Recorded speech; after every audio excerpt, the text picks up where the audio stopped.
What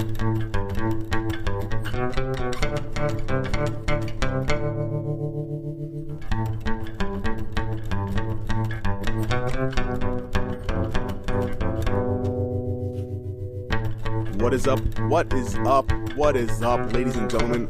Welcome back, or welcome to You're the Vet. If this is your first time tuning in, my name's Robert Graves, and I'm just ecstatic that you've decided to take the time to listen to one more episode of You're the Vet. I'm having a great time with these conversations, and You're the Vet brings to you stories of other vets, stories of their transition, stories of their bounce back, stories about how they got to the service, their stories through the service, and their stories outside the service. Because transition is hard. We all know that.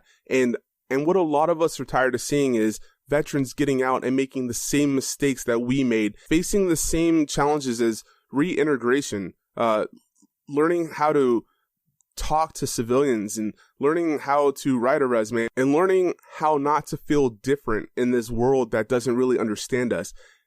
And it's okay to feel different, because we are veterans, and that's the beautiful thing about it. And that's why I'm bringing these individuals onto You're the Vet to talk to you, to give their stories, to share what happened to them on their way out, and give the little bits and pieces of what I would have done different. Or here's some information that I wish that I had before I got out, or anything that they have to help you. That's why they're coming on, and that's why I've invited them on to be part of the You're the Vet family. So who I'm bringing to the table today is Josh Heath, and Josh Heath joins the You're the Vet family to share his journey in, through, and out of the service into his current day-to-day life. Josh is an entrepreneurial peace builder, a freelance writer and editor at High Level Games, a game developer, a co-director of the Open Halls project, and if he doesn't sound busy enough, he makes the time to still advocate for veterans' education. For his day job, he works for an educational technology company providing support to universities wanting to bring their world-class degrees online. And this summer, he actually launched his company, Reach Out Role-Playing Games, as well as his website, www.keepontheheathlands.com.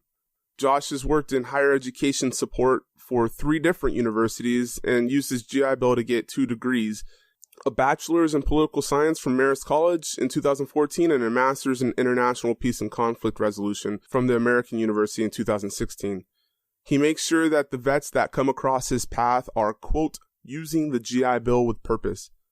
But as promised, I continue to try to introduce vets from all corners of interest, and this conversation lives up to my promise, because not only has Josh accomplished so much in his short time, but him seeing a gap of support for a much smaller community within our already small community is what actually started Josh on the path. But I'll let you hear about that path out of the horse's mouth.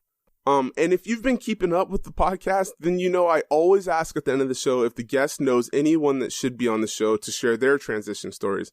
And Josh called out Adam Driver from Girls, but most well known as Kylo Ren. So if anyone out there has a direct connection to Adam, let him know that I'm looking to have him on. So with that being said, I am honored to bring you a gentleman who sets honorable yet self-proclaimed unachievable goals in order to keep growing towards them. This is Josh Heath. Enjoy. So, Josh Heath, I'm excited to have you on the show. Thank you for agreeing to be a part of You're the Vet. It's an honor because you're out there. You've transitioned into the civilian world and then have kind of gone a auxiliary route, if that's a good way of explaining it. But most people get out and they go into the corporate world, or they go out and they start their own business, and the business is, I don't know, something in finances or something, like they become a baker. But you've got a different twist on what you're doing. And when we get into that, I'm sure that the listeners will be pleasantly surprised, because it is definitely something that you don't hear every day. So welcome. Thanks for having me on. I'm really happy to be here. And you said you're in DC, so you're experiencing the very cold right now. Yeah, it's not too bad. DC is pretty mercurial. Sometimes it gets warm during the winter, and sometimes it gets really cold. And right now it's about 40, 50 degrees, so it's not too unpleasant. I'm in LA. I took my Christmas lights off in shorts, so Gotcha. It's a totally different mentality. I've lived on the West Coast, so I know what you mean by the difference in weather for sure. Yeah. So, Josh, tell us about pre-military Josh. Sure. So before I was in the military, wow. So when that was kind of an interesting story. So I was about 24 I was about 22 actually before I decided that the military was going to be something that was going to get me where I wanted to go in the long run. I had gotten to a point, I was working at Radio Shack and at Subway. I was kind of alternating between the two companies, and ended up moving out to San Diego for a little while to stay with my brother, and ended up that he didn't actually have a place for me to stay. So I spent about 4, maybe 5 months living in my car in San Diego. And I decided, I'm from New Hampshire originally. Here I am living in California. What have I always wanted to do with my life? And I'd always wanted to do travel. I'd always wanted to get out of the country. At that point, I'd been to Canada a couple of times, but I'd never gotten into the world. I wanted to speak another language. I'd studied some French in high school, but other than that, not really ever experienced anything extra cultural, I guess would be a good way of putting it. And I was living in my car, like I said, sitting on the beach one day, and I said, what do I want to do in 10 years? And I said, my dream at that time was to work for the UN as some sort of, post-conflict person. So how do I get there? And I sat down, I literally wrote out a 10-year plan, and I said, I need to go in the military to become intelligence, to learn another language, to get the skill set that if I want to work in the UN, this is the way to get there, basically. And then I spent about a year trying to get into the Air Force, with the Air Force not calling me back. Why is because that? They didn't need it was 2005. And at the time, the Air Force, at least I had gone back to New Hampshire at this point, the Air Force was way overstrength in people that wanted to join up. Gotcha. So I turned around instead and said, you know what, let me check out the Army. Not my first choice, but let me check them out. And they said, cool, come, meet with us. It was 2006 by that point. I spent almost a year trying to get into the Air Force. Took the ASVAB, did my PT test, that whole thing. And the Army said, cool, you can get whatever sort of job you want. These are your options. I said, I want to be an intel analyst. These are the things that I want to do. Got down to MEPS, did my MEPS interview for my top secret clearance. And they said, you know what? We don't really think you're qualified at the moment for a top secret clearance because you've got some credit concerns. You've got some other things that make us say you might not be a good person for a top secret clearance, going into the military. Yeah. I said, okay, well, what can I do to prove that I am? And they said, well, join up, become whatever other MOS. And when you get the chance to reclass, become an intel analyst. Yeah. I said, okay, so I'm going to join up. Got enlisted for 2 years. Probably the only 2-year contract that was going to come around was in 2006 during the surge, not the surge, but some of the, actions that were going on in Iraq and all that at the time. Mm-hmm. And that's kind of, how I got my foot in the door, basically. So what did you I ended up not going that route, but. What did you end up working as? Yeah, so I was a quartermaster in chemical equipment repair, which was originally a 63 Juliet and then became a 91 Juliet while I was in. So backing up to prior, right? You said that you came from New Hampshire to Cali and then lived in your car for a few months. But what brought you out here from New Hampshire? Yeah, so I was really in a dead spot in my life. I had been working what amounted to dead-end jobs for years, and I had an opportunity because I had a breakup to cut everything and say, do something different.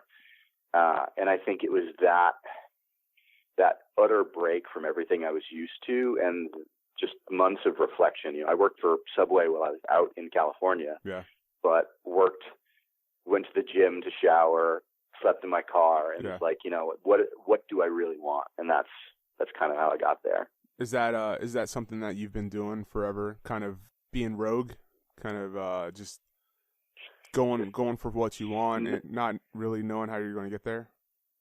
I think that was the first time that I really did that. Yeah. Where I really said, you know what, I'm just going to break and do something that's going to change my luck. And I've done that a couple of times since, but that was the first real strong instance where I was like, this is where I'm breaking the mold that I'm in, because I'm stuck in a rut. I'm not building anything useful. How can I make that? How can I change that? How can I really create a long-term impact that's going to send me in a different route? Yeah. Were you a good student? I was an okay student, but I had some anger management issues as a kid, Gotcha. So I wasn't ever a great student. Teachers would say you're an underachiever. You could do so much better than this. You're super smart. I didn't do my homework, and all of that's true. Yeah. I didn't I didn't care a lot, not because I wasn't interested. I would literally read like 2 or 3 novels a day sometimes. Wow. So I was absorbing information, but I wasn't, there was something about school that didn't engage me. So I never really held on to that as something useful. How are you obviously that's changed over the years. how are you able to read 2 or 3 novels? I get I'll read one page 17 times before I hit the next page. Yeah. What's the secret? I read quickly, and I kind of just, I must have a natural speed reading ability, because the way I read, people have questioned me for years. I got tested at school once. They said, how can you actually be reading this fast? And they did a test. They gave me a book to read. I read it in an hour. And they did a test, and they said, okay, you actually understand all the plot points that happened in this book. So however you're doing it, you're doing it. And that's definitely been a good thing throughout the years, is being able to absorb, written material that quickly. Yeah. So how has that benefited you? Because, you've got your degree now, and you've formed your own business, and you are a veteran advisor. So that's had to have benefited you in some way throughout your whole career of progression of where you are today, right? Yeah, absolutely. The thing is, I think I take on so many different tasks and do so many different things because I'm constantly looking for more input. When I was before the military, I guess I just didn't realize the good that could come out of doing 15 different things at the same time. Uh-huh. So yeah, I got my bachelor's degree in 2 years from Marist College. I got my graduate degree in 2 years while I was working full time. I had a baby, my wife, and I had a kid my last semester of my undergraduate degree. And I got, a 3.9 GPA pretty much at Marist, and I got a 3.6, 3.7 at my master's degree. So I think that ability to, pull in information quickly while I'm doing other things has definitely helped through the years. Do you have a photographic memory, or you just kind of hold on to it? So No. You hold on to that information as long as you need it real quick? Yeah. Okay. Exactly. I pull it in just long enough to be able to use it, and then retain the useful parts maybe in the long run. If you had the two, you'd be a monster. Yeah, for sure. So you enlisted at 22. I actually enlisted eventually when I was 24. Okay. That was that's how long it took me to decide, I want to do this, to signing the papers, going to MEPS, all the contract stuff. Okay, so so it took you about 2 years. It took you a few years it took you a year through the Air Force itself, right? So they were kind of juggling you around and playing with your emotions. And then, so about 2 years, it took you to make a decision. And so I'm sure that'll come up at some point throughout the conversation. Are you very diligent with the thought process of your next step? Because you moved from New Hampshire to Cali on a whim. I'm sure you sat there and thought about the goods and the bads, and then, you didn't realize what was going to happen. And then when you went in with the 2 years kind of playing around, what can I do in the military? What am I able to do? And what do I want to do? I mean, you thought about it. I went into the recruiting station and I said, I want to blow some shit up. And then I signed the papers that day. So, you know, it's interesting to hear because you don't hear a lot of people saying, it took me a while to say yes. So is that something that you kind of not deal with, but is that just your personality? It is now. Uh-huh. It didn't used to be. Okay. I think it was that trip to California where I broke everything. I broke my whole mentality, which was up until then to not plan for anything, to just kind of roll with whatever came and that would be good. Yeah. And that moment, that like break, and like I said, it was literally sitting on a beach one night, and I said, this is great, but this isn't what I want out of my life. Yeah. And from then, I've literally written 10, 5-year, 2-year plans, which is super geeky, but it's helps me kind of plan for, you know, if this is what I want, how do I get there? How do I do the first order, the second order steps? Because without those plans, I could have thrown darts at the wall all day long and never gotten to where I wanted to be. Now, those 10 5-year plans, how many? Those goal-orientated plans. So, how do you break it down? Because I'm a sports psych consultant, and so when I go and teach people goal setting, you know, you break it down obviously using the SMART goals, right? And SMART goals being specific, measurable, attainable, realistic, and time-orientated. So, but I normally tell people to have their main goal at the top, and then, you know, how are you gonna? I want to be a lawyer. Well, what do you need to do to be a lawyer? I need to be personable. I need to know the law. And then, so you break those down. In order to know the law, what do you do? Well, maybe I can study one law a week or something like that. So what does your timeline look like when you write down goals? Yeah, it's not too dissimilar from that, really. Like if I had someone to teach me this, it probably would have been even more effective than I've been with it. But I create a moon goal is what I've always called it. You know, something that is absolutely, I think, unattainable. Like I cannot get there, because from there I can go, okay, so I can't get there, but what can I do underneath that? And then from underneath that, what are the elements I need to do to build a structure to create the rocket? And that's kind of the image I've always created in my brain. Okay. Shoot for the moon, get lost in the stars, and then create the structure to create the rocket to get me to that point that I want to get to. So that's kind of the stages that I use, if that makes some sort of sense. What's a moon goal that you got the closest to? Ooh, that's a great question. I think the moon goal that I put together now 12 years ago is still the one I'm like sort of closest to, and that was to wear a blue helmet or a blue beret for the UN. And I just, completed my master's degree in international peace and conflict resolution at American University. People that do that program go and work for the UN after working in international development or in peace studies and stuff like that. So I would say that's like the closest I am to a moon goal, even though that's not necessarily the goal that I'm shooting for anymore. Yeah. Okay.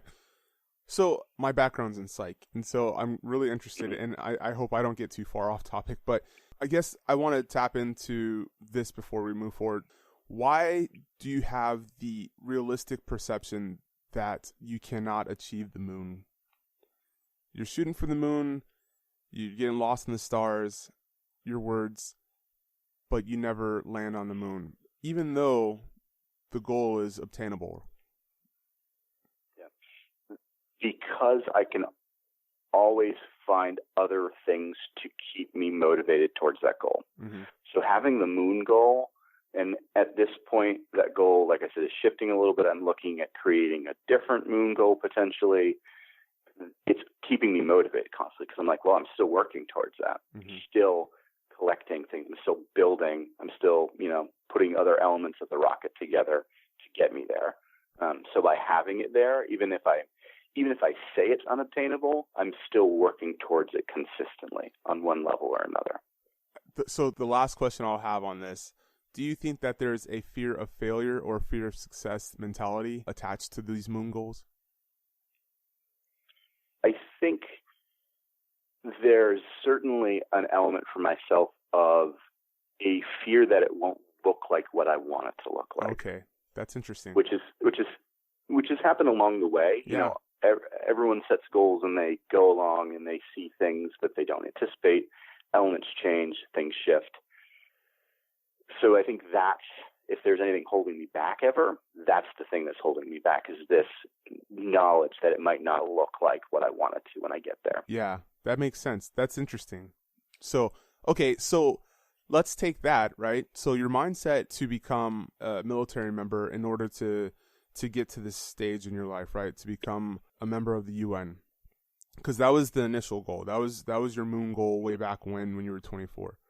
Well, 22, and then you started, right? So Right. throughout the process of being a soldier in the Army, did that vision become disenchanted to you? No. Okay. So it wasn't until recently that I've kind of moved away from that moon goal. My time in the military, I was like, this is what I'm going to do. This is what my service is going to get me to. Yeah. There were elements of that goal that I wasn't anticipating. Yeah. But it was all still like, that's the goal. Doesn't matter. The service is just a stepping stone. So how long did you serve for? So I was on active duty for 5.5 years. Okay. And then I was in the active reserves for 15 months. So close to 7 years, a little under 7 years, I think, total. And did you enjoy the military at all? Nope. In general, I knew that going in. Yeah. You know, I knew I wasn't going to enjoy the physical aspects of the military. I've been an outdoorsy person, but I've never been a real athlete. I've never been a person that played paintball or did any of these. Heck, I didn't play a lot of military video games. I still don't. I'm terrible at Call of Duty. That wasn't the thing for me. So going into the military, doing all the sort of soldiery stuff, that was fine. I knew what it was going to be. I knew what it would look like to some degree. And I just kind of accepted it as, this is the suck that I've got to deal with today. Okay. Because it's going to get you to the long-term goals. Nice. Okay. So you went in, you knew what you're going to experience. You made it happen because you had this vision of what you wanted to do outside. And then you made a decision to get out, right? 5.5 years in, mm-hmm. You were like, it's time. And what did that feel like? How did you know it was time to get? Well, I was coming to my ETS point. So that was a pretty clear, you got to make a decision now. Let me back up a little bit to tell you why I got to that point, though. So when I was in Korea, so I got in the military, went to AIT, and I got sent to Korea as my first duty station. Uh-huh. And I met my wife, who happens to be English. She's from England. She was teaching English to Korean children in Korea. We met. We got into a relationship, and her and I decided, what's the next step for us going to be? Mm-hmm. And I said, you know what, I can re-enlist to go to Germany, which I would love to do because I've always wanted to go to Europe. I want to travel Europe. I have an interest in Northern Europe in particular, which I'm sure we will discuss later on. Mm-hmm. And that would be something that's a good second best to my desire to become an intel analyst. Because at that point I was like, you know what, I don't know if that's really what I want to do. Yeah. So we turned around and said, okay, re-enlist to go to Germany. I went to Germany. I got to a unit, hated the unit, hated my job in the unit, hated all my NCOs. Yeah. The couple of NCOs that may listen to this, I loved you. The rest of you, I didn't like you. That being said, I knew, going through the deployment with that unit, going through the Army in that 3 years that I was there, I was like, this is it. When I'm done, when I hit my ETS point, I'm out because this is not enjoyable for me anymore. That first year in Korea was pretty good. And then after that, I was like, nope, this is definitely not for me. Yeah. I worked for a mass sergeant who said when I was a Lance Corporal, I think he said, get out when you stop having fun. So, Yep. yeah, I mean, it makes sense because you can either push through, like you said, experience the suck until 20, right? Or you can get out and enjoy life. So you made this decision. Exactly. You're done. You're mentally done. You're physically done. Your mind's in a different place. Now you're married. And, when you decided to make that transition, what were some of the things that were, hardest for you? What were some of the hard decisions and, some of the setbacks, maybe the walls you hit that you can give some pointers to somebody that's in that position today? Sure. So when I was getting ready to ETS, I looked at a couple of different things. My main goal, as I've said, was education. That was the second step. Mm-hmm. Or maybe I didn't say that, but the second step to this was going to be getting a degree. So my main thing was like, okay, I'm going to get out. Where am I going to go to school? You know, here I am in Bamberg, Germany, which is beautiful, one of the best places in the world. But I want to go to school. And I was like, well, maybe I can go to school in Europe. There's some options to do that on the GI Bill, but it's not perfect. Mm-hmm. And then I looked at schools for a while before I said, you know, this is a school that I'm going to go with. And this was, again, probably not the most well-planned decision. So it's another maybe like jumping off point where I just said, you know, I'm going to jump and see if this works. But I found a school in upstate New York. I knew people that lived in the area. And I said that's where I want to go to school. They've got an internship program with the UN because that was still in the back of my head. And that will get me to where I want to be. You know, that's still working towards the moon goal, right? Mm-hmm. But I think the biggest challenge that I had in that thought process was making sure I had a support network, because losing the support network of the military, even though I hated a lot of it, was shocking to the system in a lot of ways. So shocking yeah. to the system, and explain that a little bit. Sure.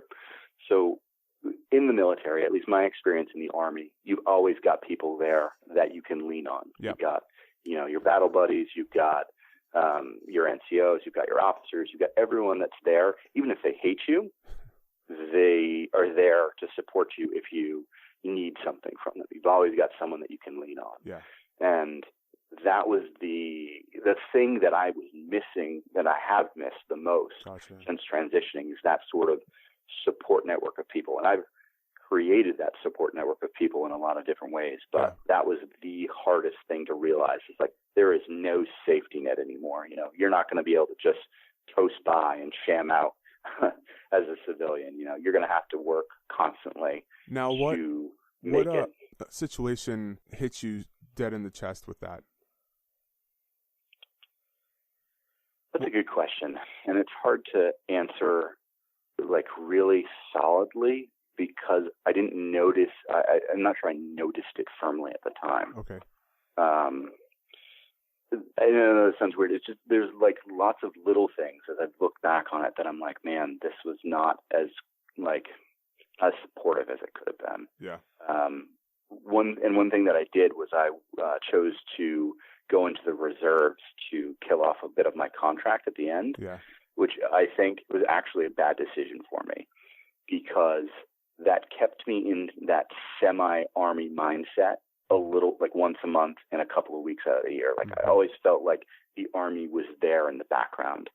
And looking at it, like it might have been better to cut ties completely, because then I wouldn't have thought like there was that sort of support network there still. That's and I could have been working quicker towards like a full, real sort of civilian support network. That's interesting. Okay. So keep going. That's interesting. So you started looking at schools. Yeah. So I looked at schools, and I was, for whatever reason, going through a GI Jobs magazine, which is a decent magazine for school rankings. And I found this school, and like I said, it was in a place that I was comfortable living in. I had friends there, Poughkeepsie, New York, but I'd never been there. I'd driven through there. I don't know how to put that sentence right together. I've driven through there once, so I sort of knew what it looked like, but I didn't really know the area. I didn't know what the school was like. The only things that I knew about it were this limited bit of information that It said they were military friendly in the magazine. They had a political science degree, and they supposedly had this internship at the UN, because those were the things that mattered to me at the time. And the school, my experience at Marist was amazing. I had great professors. I had a good support network. It absolutely was military friendly. Mm-hmm. But choosing a school like that is probably a terrible decision.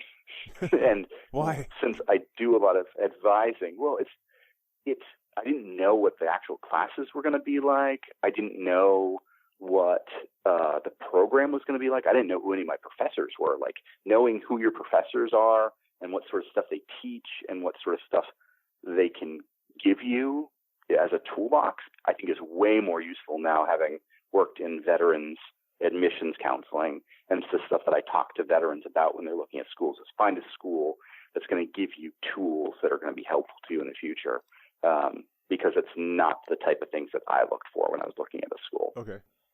I guess it's hard for a vet to understand that concept, because you've spent so much time, waking up, going to PT in the morning, and then going to do your skill, your specialty, and then when you get out and decide to go to school, all you know is, okay, maybe I want to major in XYZ, right? I want to major in business. I want to major in psychology. So you look for a school that has that program. But right. And I guess I'm guilty on the side where I didn't research my professors or anything like that.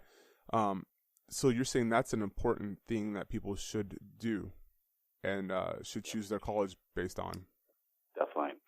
If there's one point of advice that I would offer anyone, is look up the list of publications your professors have been involved in, or the work that they're involved in. If you're looking at business school, look at the companies your professors have worked for, because that will tell you way more about the sorts of things you're going to learn from them than knowing that this school is a top 10 school in business. Because if you know, hey, there's a professor that teaches at UC San Diego that worked for Google, that was an executive for Google, why are they teaching there as opposed to Stanford or Yale or Harvard or wherever it is? Okay. If you're into academic stuff, you actually really want to research something specific, figure out who the professors are at that school that are writing about that, because it's going to tell you the stuff they're going to teach in class. It's going to tell you the connections that they have that can help you network to get where you want to go. Looking at Marist, I found out that there were no professors there that ever had worked at the UN or had any real connections to people at the UN. Okay. I learned that after the fact, that I wanted to be at the UN. Yeah. And so looking at that now, I'm like, man, why didn't I go to Columbia like I was applying to, or go to another school that the professors have connections to those places? And it's fine. I'm happy about it, but that's not the thing that I was looking to get out of it. Okay. That makes sense. That's a brand new mentality to me. So I appreciate you introducing that, because, the things I learn, I just pass on to other people. But, I always talk about networking, right? But that's a brand new form of networking that it never even crossed my mind. So that's interesting. So you chose this school. It didn't have the background of what you had wished it had, but it did give you a sense of, I guess, push right into your master's program. How far between your bachelor's to your master's? How much time between? So I went straight from my bachelor's into my master's. Okay. So I had a summer in between, and I had so I'll back up a little bit. My freshman semester, my first semester at Marist, I met with my advisor. I met with another one of the main professors there, and I said, I want to do your Master's of Public Administration at this school. I want to do a 3-year program. I want to do the bachelor's into the master's. And they said, no, you don't. And that was the first kind of brakes that someone had put on my moon goal, right? Yeah. And I said, okay, well, why don't I want to do that? And they said, because it's not going to get you where you want to go. And I said, cool. Well, what's going to get me where I want to go? And they said, you want to look at peace or conflict resolution programs. I said, cool. And I looked for schools. I looked at about 10 different schools, and I settled on American University. And get this is my first semester in undergrad, so this is the type of weirdo that I am again. And I said, this is the school I want to go to for graduate school. My professor said, that's great, but where are the other schools you want to look at? I said, I don't care. This is the school I'm going to for graduate school. Mm-hmm. And my professors, in their wisdom, said, that's great, but you need to pick 4 other schools and think about those as well. And I said, cool. I made a list. I said, these are my top 5 schools, but I'm going to American University, right? Mm-hmm. And then I finished my degree. Like I said, I did that. I did the whole degree in 2 years because I was going to school full year. I was going to school in the summer to keep getting a housing allowance. My wife and I had a baby my last semester while I was applying to grad school. I applied to a couple of fellowships also. I applied to the Truman Scholarship. I had some really great mentors at Marist College who I have to give a shout out. Pat Taylor was my graduate school advisor. She was the best person to work with to give me guidance. This is the way you kind of sell yourself to these admissions committee on the graduate side. Okay. And I went straight from what are some of those ways in that craziness. Sorry. What? Yeah, go ahead. Yeah. What are some of those ways? It's some of the stuff that I mentioned before. Looking at the details. One of the things that she suggested to me that I now tell to students that I work with is look at your professors. Yeah. And I mentioned that before. Look at who you're going to be working with. Research. Because if you can say in class marketing 377, I'm going to learn about this principle of marketing that I really want to know about. Yeah. That will sell you to almost every single school. Gotcha. Because they say, damn, this is a person that knows what they want and knows who they're going to get it from. Yeah. And that's worth its weight in gold. Yeah. Yeah. Which is a good all around mindset with whatever you're going into. For instance, if you go into interview at Google, you want to know their mission statement. You want to know who it is that you want to work under, or what department you're working for, and what new projects they're working on or have just put out, and so it's similar. And I'm actually choosing my PhD program kind of based off of some of the people who are in the field right now. It's like, okay, well, where did this person go to school and who do they study under? So right. I got you. Okay, I'm smelling what you're stepping in. Definitely. Yeah, it sounds like you're doing the exact thing that I would suggest to you is looking to say, where did they go, because they're doing what I want to do. Yeah. And that will give you that sort of guidance. Okay. So go ahead. I know I keep interrupting. No, it's all right. I think I was talking about going to grad school. Yeah. like I said, I was, we had a kid and I was going to grad school. So I had to move from upstate New York, to DC over the summer. Had never been to the DC area except for, a visit while I was in AIT. I went to AIT at Fort Lee. Did I go to Fort Lee? No, Aberdeen Proving Ground. It's been forever, so you forget these things. But I'd only been to DC once again, and I was like, so I don't know where to move to. I don't know where to get an apartment. And here I am with a newborn trying to figure these things out. But again, I was like, I know I got into American in the program that I want to get into, so I got to make this work. And we made it work. And that's kind of, how I got into this area, at least. I don't know if that's helpful, but that's where my brain went. I do have, one question I have. So being that you served for a total of 7 years, right? And seeing the mess or the structure, however you would rather put it, of us in Iraq and Afghanistan, or even just around the world or in the United States alone, you still chose to go through international peace and conflict resolution because the UN was a goal. But being that you worked on the ground side of international resolution, did that have any effect on your future goals? Believe it or not as much as you'd think.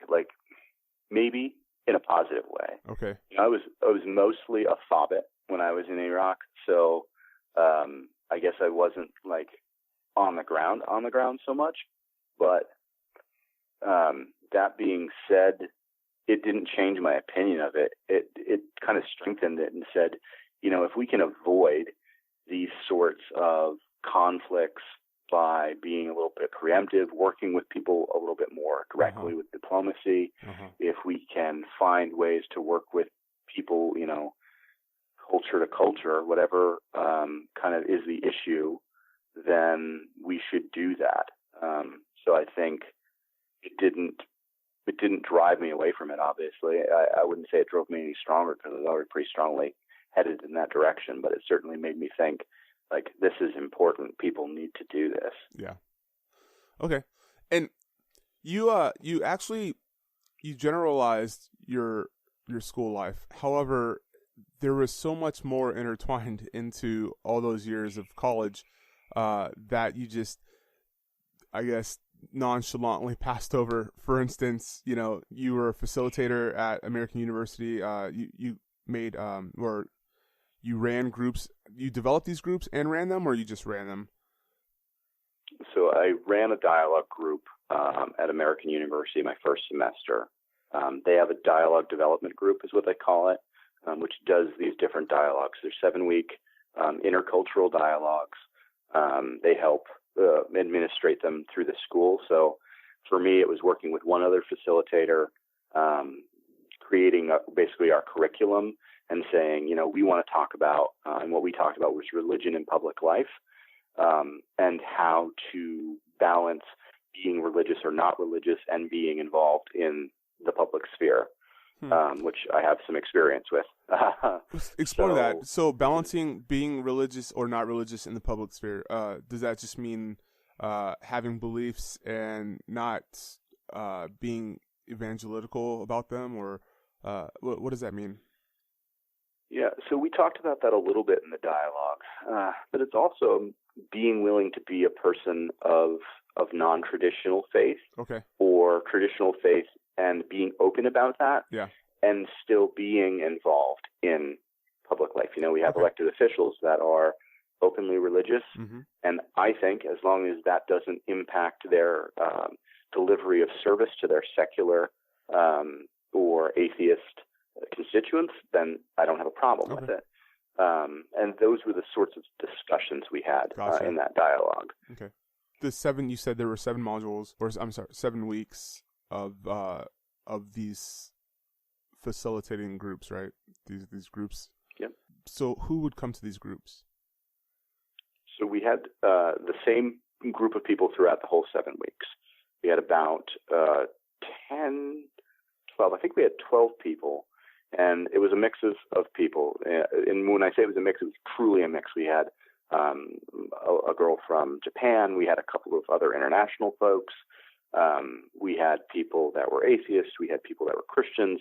People that were not Christians. We had people that we didn't have any Muslims. Sadly, it was the one group that I was hoping to have involved in the discussion. But we had a couple of people. I was in the military. We had another person that had been in the military.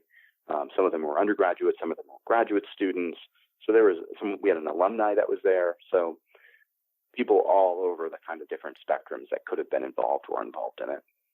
And what were some of the main key points that people had epiphanies with, the light bulb moments? What were some things that if you could just give the knowledge away without having to have gone through the process, and somebody can have that like light bulb moment right now, like what were some of the key takeaways? The good and bad thing of dialogue is it's super personal. Yeah. So it's hard to pull out something and say, like, this was a moment that I think could impact people not involved in the dialogue. Gotcha. The light bulb moment, I would say, is if you get a chance to do a dialogue, a military-civilian dialogue, for the people that might be listening to this, do it. It's worthwhile. It's amazing what you'll learn about people's assumptions about stuff and how you'll be able to help them understand your point of view, and then you'll be able to understand their point of view about whatever the topic is. So that's great, man, that you were a part of that, because it really does get your mind working into, like, what is my structure for how I think and how I behave. So I've gone through a group dialogue myself, and in order to kind of learn how to run the process. So yeah, I'm right there with you. And if you do have the opportunity to be a part, then don't hesitate. So you can learn a lot about other people. You can learn a lot about yourself. You can learn about, just information in general. So, but Yeah, exactly. So you were also a veteran advisor for UMUC, which is my alma mater, which is funny because when I tell people I went to University of Maryland, University College, they're like, is that a mistake or a typo? I'm like, no, that's the college. Go ahead. No, so I was saying you were an advisor for that during that whole process as well. But you also opened your own nonprofit. Was that during the same time, Open Halls Project?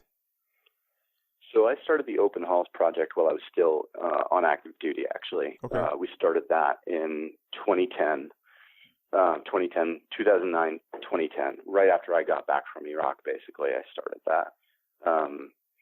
And yeah, I worked as a veteran advisor for UMUC, which I had gone to school there as a student, and then working for them, it's a totally different kettle of fish.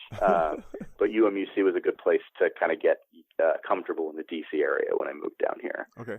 I was, I think, talk about the Open Halls Project a little bit, because maybe that would be useful for us to go through and why I decided to do that. So we kind of talked about, me being involved in this dialogue, and kind of obliquely talked about being religious but not traditional religious. So I am what we call a heathen. I'm a believer of the gods and kind of traditional religion of Northern Europe. And when I was deployed, I had the awesome opportunity to be involved with a group of other people of similar faiths when I was deployed. And that got me to realize, people of my faith group, and we did a census a few years ago. There are 50,000 of us maybe worldwide, so we're a small group. We don't connect well with others. When we move from duty station to duty station, mm-hmm. there's no way to connect with a local community. When you're a Christian, or if you're Jewish or a Muslim, it's easy to find a group of people to go to church with, fairly easily, at least. Yeah. For me, for other heathens, it's nearly impossible unless you've got a support network. And I said, let me build this support network. And my wife and I, sat down, worked through the structure, worked through, how do we do this? And we put together this nonprofit with the goal of going, okay, can we make sure that every time a heathen military member moves from one duty station to another, that they have community when they get there? Okay. And I would say we've been pretty successful with that. So how have you made that happen? So we created a couple of different things. We created a website. We made some alliances with different organizations that are out there for people of our faith. We got on Facebook. We got on Google+. We got on all of the different social media platforms, and we really marketed it and said, you know what, if this is your faith group, come register with our project. We'll keep your name. When someone moves, we'll get you in touch with them. And now, honestly, what we do a lot is a lot of social media social media networking, connecting people. Someone will say, hey, I'm moving. We say, cool, there are 10 other people in your area. And we'll tag them on Facebook, and then they'll talk to each other, and they'll move from place to place. Yeah, and they act as a support network, as in, mentoring them about the area and the school systems and stuff like that, right? Or just absolutely, it's a holistic sort of networking thing. Yeah, no, that's fantastic. So, if somebody listening is kind of on the fence, right? Do they have to be classified as heathen to be a part of your networking reach? Nope. Okay, so the Open Halls Project is, just kind of like the words say, it's an open and it's free flowing, right? Absolutely. We obviously have a bit of mission focus, but when we were sending care packages for years to deployed soldiers, and people would come to us and say, hey, I've got a unit deployed here. Will you guys send care packages? Of course. I don't care what it takes to support people. Probably the biggest shift for me personally going into and out of the military was saying, if someone's a veteran, I'm going to support them. I'm going to give them assistance. I'm going to help them. because that drives me more than any other sort of divisions we might have with each other. So if someone comes to the OHP and says, can you help us with X, Y, and Z? If it's within our ability to do so, I'm going to do it. And I don't care what the details are generally. So that's been, what now, 5 years? Yeah. 6, almost 7, maybe. It's been a while that we've been working on that. And then from a project standpoint, we've gotten the Army to, we got the Air Force to acknowledge our religious preference, which was a pretty cool thing to have happen. Mm-hmm. We got the Thor's Hammer approved for headstones at the VA. Nice. And we're currently arguing with DOD and have been arguing with DOD for 5 years now about getting them to approve our religious preference for all of the services. So there's definitely been a lot of work we've done on the big side as well as the little side. Are you the main one doing all that work, or do you have a team? So my wife and I are the co-directors, and she does a lot of the back-end work, and I do a lot of the public-facing. Okay. I talk good, so I'm the person that usually is out in public, but she does a lot of the administrative work, and I don't think she gets enough praise for that, so I've got to give her some praise for it. Do it right here. We love you for doing all the work. Exactly. So, okay, kind of going back, I did my research on you. So just like you do research on. And one of the things I wanted to hit on is that you quoted using the GI Bill with purpose. So I really want, there's something interesting in that saying, and just saying that, because, through your story, you went through school and then you had to use the GI Bill as well during the summertime to keep, money on the table. And, I think almost every veteran, I'd say 90% of the veterans understand that story. But what else do you mean by using the GI Bill with purpose? So it ties into what I think is my story arc. I like to tell stories. So I think when I talk about using the GI Bill for purpose, I mean, make sure that it helps drive your story. That when you are choosing an education, when you're choosing a program, that it fits your goals.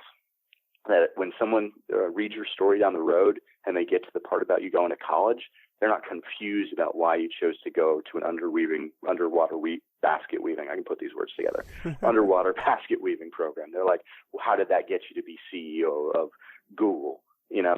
That's not going to make any sense potentially. Yeah. But if you can say, I want to be this someday, then doing a degree that makes you get to that goal, it helps tell your story. But beyond that, I think people should be using the GI Bill to not just tell their own story, but help make sure other people's stories are strengthened.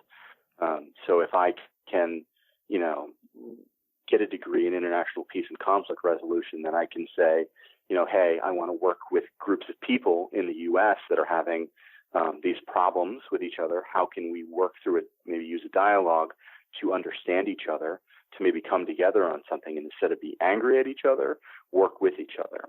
That to me was using my GI Bill for purpose, okay. Where I was saying part of my purpose is to use what little bits of education and privilege that I've got to make sure that other people are benefiting from my education, from my work. So those are the different elements, Yeah. Having it tell your story is part of the purpose, but having it help other people is also, I think, part of the purpose. So, and I'm all over the place, so I apologize. I understand. So, going back to Open Halls Project, you saw a gap that needed to be filled, a void that needed to be filled with light, right? And now, are there other organizations or other groups that open their arms out to their own, for instance, if you're Wiccan, right? Because I remember when I was in boot camp, we used to get free time to go to religious services, and my uncle's Wiccan, and I was like, oh, I'll go to the Catholic service, and then I'll go to the Christian service. I'll go to Wiccan. Anything not to be in the squad bay, but they didn't have. So when I walked over there and there was nobody there, right? So there's smaller sects, and that's SECTS, right? So there's smaller sects that aren't represented, like you're saying, right? You're like, okay, well, I'm heathen, and I'm looking for my people, right? I'm looking for a support network of people with the same mentality as me. And there are people out there, just like you were saying with the facilitator group, you were hoping that there were some, more Muslim faith-based individuals that came through, but they didn't because maybe they didn't understand it. If you have a smaller religious belief or even cultural belief or anything, and you can't find somebody that you relate with, what do you recommend to do? That's a really good question, and it's a hard question to answer blanketly. I think there are layers that need to happen. First is that there are Wiccan organizations. There are lots of organizations that do military sort of outreach and work. In particular, I can think of like Sacred Well and a few other organizations that work with that group of people in the military. So these groups tend to exist for any small group, religiously or otherwise, that happen to be in the military. The best thing that you can do as a service member is to reach out to as big of a swath of those as you can to find a group that's going to work best for you. And then the other side of the coin is the military itself, the Department of Defense, the VA, has to do better at saying, we know you exist. The Department of Defense at the moment doesn't list heathen as a religious preference. And some people are probably going, so what? And I go, well, that's the only way I can count how many heathens are in the military is if we have an official religious preference. And if there are 20 heathens on a military base, but they don't know that anyone's there, how are they going to connect with one another? And what you can do right now is go to the chaplain and say, I'm Baptist. How many Baptists are on post? And they can tell you because they can look it up in their system and say there are 1,708 Baptists that are, in the Army on this post. So I guess those are the different layers. You have to do your own work, but the bureaucracy's got to do its work, and we're kind of kicking the tires to get them to do that. And supposedly that's getting better, and we'll see what happens with that. So what's your moon goal with the heathens in the military? Well, when I started this, my moon goal, still goal, is get the Department of Defense to say heathen is a religious preference blanket. That's the goal. That's not even a moon goal because that's something that's going to happen. Yeah. It has to happen. Yeah. And we're making it happen. It's just a slow process. Beyond that, from there, I just want to make sure that if a service member that decides that they're heathen, if they go from place to place, that they've got a support network. Good. Again, I don't see that as a moon goal because I don't think this is a moon goal type of project. This is a nuts and bolts, what can we do actively all the time to make things better for this group of service members. So there is a underlying psychological difference between so like you're like, hey, this is extremely important to me, therefore it is not a moon goal because I'm going to make this happen. I mean, sure. So the moon goals kind of relate around importance to, I don't know, your hero's journey, right? Which kind of segues into what you're also doing right now because it's interesting. You're such a small piece of smaller parts of the culture, right? And you're not the jock, you're not the athlete, and some people would turn to you and probably shun you away because you're not Mr. Popular. That's in their eyes, but in your world, you are extremely comfortable, and this world being the RPG world, the role-playing game world, and RPG being, one of the most famous Dungeons and Dragons, right? And I'm sure you're doing other stuff, but you've got this network for your religious side, but now you also have this network for individuals who have this same, what is it? Hobby. Thank you. Yeah. For the hobby. And, I know I have a very good friend who's in my wedding that, every time he went to a new base, he had to find somebody who, he had to find his magic group. He had to, like, and that was his outlet. So, what are you doing with that? Let's talk about that. Sure. So there are like 3 layers of this because this is exciting to me. So coming out of my master's degree, I said, you know what, I was going to go to Africa and I was going to work in probably Mali in particular, and I was going to do all this peace building there. And I had a professor say to me, and this applies really, it connects.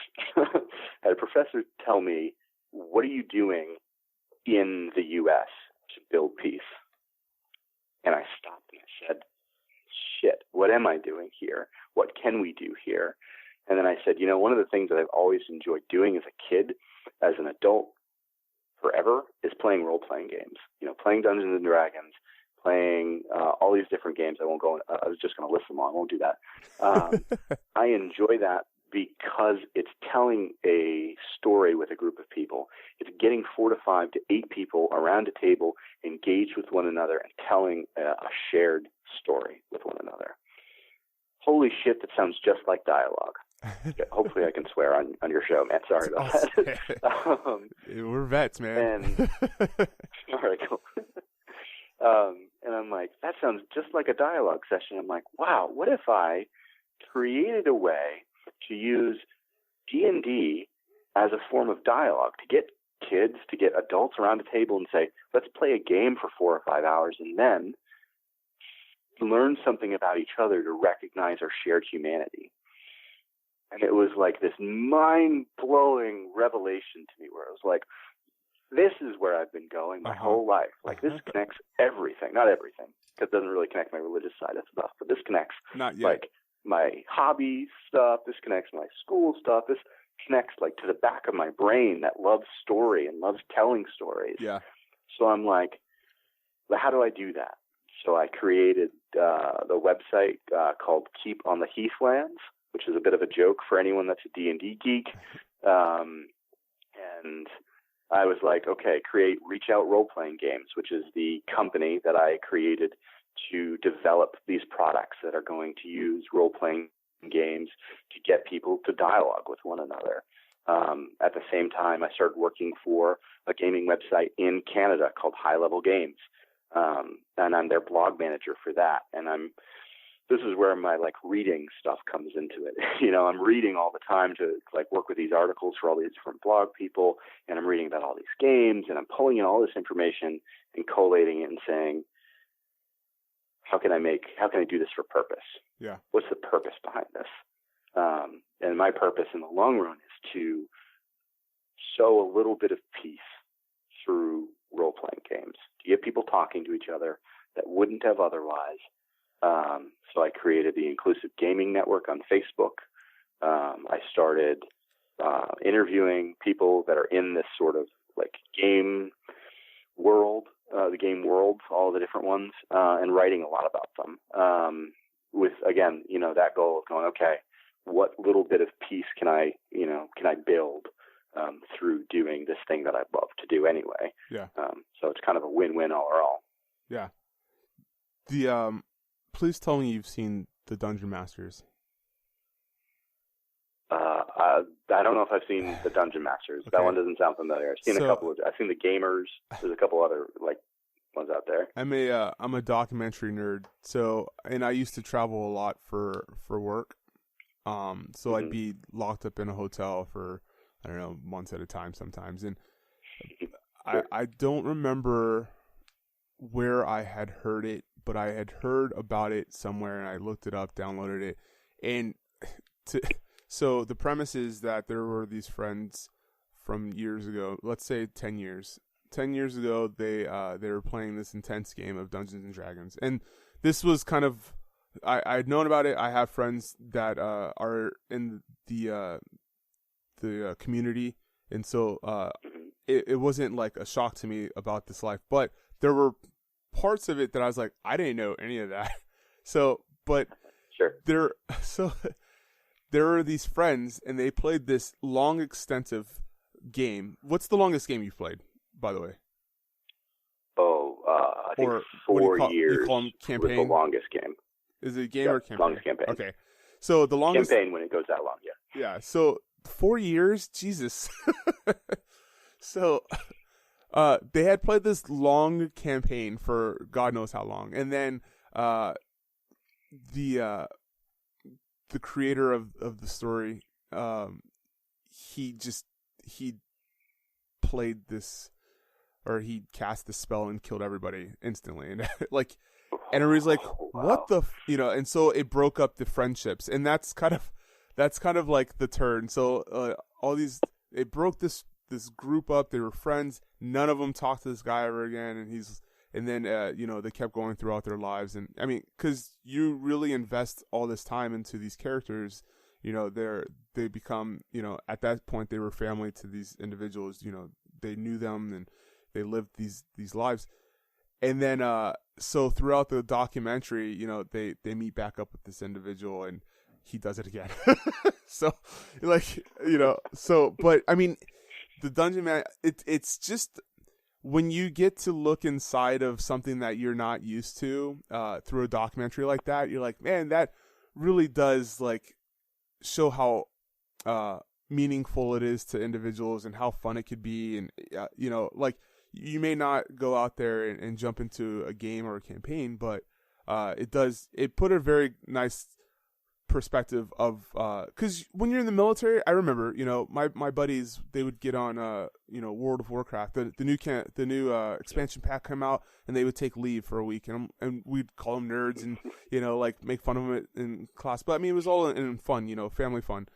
But Yep. we don't understand, if you don't play, you don't understand, and it's the same for Call of Duty. I don't get into Call of Duty or fighting games or anything, so those are all, cultures that people are part of. And, but you have to watch it. If you have any 2 hours of free time, The Dungeon Masters, I think it's on Netflix. I just Googled it, so it's on my playlist now. I'm going to watch it in a bit. Yeah. So, but utilizing that, right? So utilizing that structure, that community, that, camaraderie, and reaching out to individuals, is important because, like I said, my friend who was in my wedding, he's a civilian now. He's a veteran, sorry. And so, still to this day, when he moves, that's one of the things that he has to attach himself to in order to maintain his personality, his self, his level of homeostasis, right? That's something that he needs to get to. And so that it's important that when you get out as a vet, that you find something, whether it's, RPG, or whether it's sports, or whether it's, outdoor groups that go hiking or camping or something like that. But is this where Old Dawn, A Heathen Tale came from, or So Old Dawn is actually, it's more related to my religious work. Now, Old Dawn is a book that you wrote. Yep. Okay. So I wrote a children's book back in 2014 because I wrote the story in 2012, and I decided I was going to make this book because a friend of mine was having a kid, and I said to him, you really liked this story. It would be cool if there was a book someday for it. And he's like, yeah, that'd be really cool. And I said, okay. And I walked off and I contacted a couple of artists and I said, hey, I've got this story that I wrote. I've been writing stories my whole life. Can we make this into a book? Can you draw some art for it? And she said, yes, I'd be happy to draw some art for that. So we worked together, we collaborated, we put a Kickstarter together, we created the book, put it out. It's called Old Dawn, A Heathen Tale. It's for I think kids around 7 to 8 that are interested in kind of fairy tales. It kind of combines some elements of Old Norse religion into it. But it's really a story about a family and how that family kind of keeps connected with one another through a little bit of adversity. So that was something for me that was just kind of a fun side thing that I never expected to go anywhere. And it got published, which was cool. and I didn't publish it. It got published by another publisher. Nice. So that was even cooler because self-publishing isn't, everyone can do that. Yeah. But yeah, that's old Donna Heathen Tale. Nice. So are there, so we've, there's so many things. Are there any things that you want to tap into? I mean, use this time if there's anything that we kind of missed, or anything that you'd like to bring up, let's tap into that right quick. Sure. Wow. Make everything have purpose. I guess is like from a veteran's perspective, if you can do all this stuff, if you can put all these things into motion, a lot of veterans get out, they kind of have a general idea what they want to do, but they don't see how it all fits together. They don't see how their military career links into what they want to do. But everything we've done in our lives, from living in a car in San Diego, to being involved in my religious community, to being involved as a gamer, to being involved as a person kind of creating a nonprofit, marketing the nonprofit, and then now learning how to market this sort of game company that I'm doing. All of those things fit into this cube in the long run. It's maybe not a cube. It's maybe like a box with points sticking off here and there, but it's all cumulative. And it's amazing the stuff we learn to do that we can apply into all the different stuff we do. So talking to other people was really helpful about seeing how those things all fit together. So the thing that I would recommend, and maybe I'm just rambling at this point, but veterans, go out, find who your community is, find who those people are that you synergize with. And I think that's a little bit what you were talking about with your friend before, with the Magic community. Like, he needs that synergy to keep him going. And that's, if that's what you need, go for it. Connect with that. Because if that's the driving force for you, then do it, whatever that force is. And then use that as a stepping stone to do other good things, other big things for yourself, other things with purpose. What contact information would you like to share if somebody was trying to get a hold of you? Sure. Probably the best way to reach me is via email, which would be admin@keepontheheathlands.com. That's just a good email address because it goes to, all my emails go to one email address in the end. You can also find me on Twitter, because I use Twitter a lot, but I don't remember what my Twitter handle is. You can get it back to me. I'll get it on the site. Yeah, it's at okay. It's at King Olaf 82 actually. Okay. So, yeah, Twitter's a good way of reaching out to me also. Okay. Well, the last question I have, Josh, is that I normally ask the guests that come on if you have somebody in mind who has kind of gone above and beyond a normal transition, who's kind of like had to get out and stumbled and found their way somehow and has a story to tell that could help somebody else on their transition. Do you have somebody in mind that could be a guest of You're the Vet? That is a great question. Because I'm going to call him out. I don't know. I really wish I had someone on deck in my brain for that. There are some great people out there. Who's a really not necessarily for the show, but who I'm really impressed with is Adam Driver, the guy that plays Kylo Ren in Star Wars. If I can get him on the show, I will.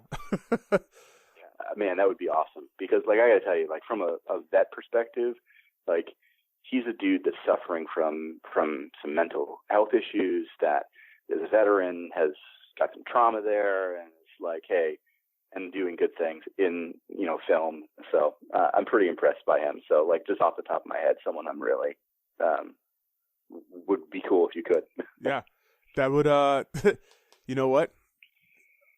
I'm gonna say it's a moon goal, except for I'm actually gonna land on the moon one day. So we'll make that happen. There you go, dude. Josh, Sounds I sincerely appreciate you coming and spending some time with me on this episode of You're the Vet, because the purpose is to bring individuals from an eclectic background, right? Like, I don't want to have the same people on all the time, and you really do bring a new perspective and a new culture to the show, and for that I am sincerely grateful. So thank you for being a part of this. Thank you, Robert. I've really enjoyed just chatting with you. This time went by really quickly, and I didn't even realize that it was going by as quickly as it was, because we were having a good conversation. So hopefully someone gets something valuable out of what we talked about. And I really appreciate you having me on. Yeah. Well, for everybody who's made it this far, I appreciate it. Josh appreciates it. And I hope that you guys reach out to Josh if any of this touches or pulls some strings in your body. And Josh will keep up with you. I'm really excited to kind of follow your journey and see how many waves you create at the VA and that whole process with the DoD. So again, everybody, thank you for listening to You're the Vet for one more episode, and I'm hope that you tune in next week for the next conversation. Thanks.